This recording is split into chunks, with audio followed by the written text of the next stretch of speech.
Você já ouviu falar de diamantes caindo do céu? Não é lenda, acontece, mas não na Terra.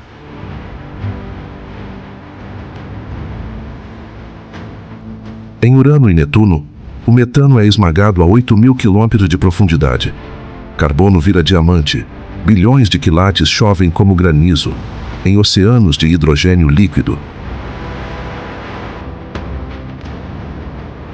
Na Terra, cientistas replicam. Lasers criam diamantes em milésimos de segundo. A mesma física.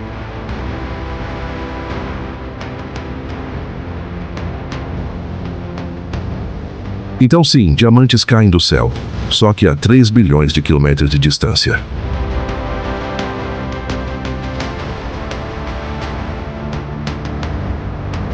Universo selvagem. Fique ligado.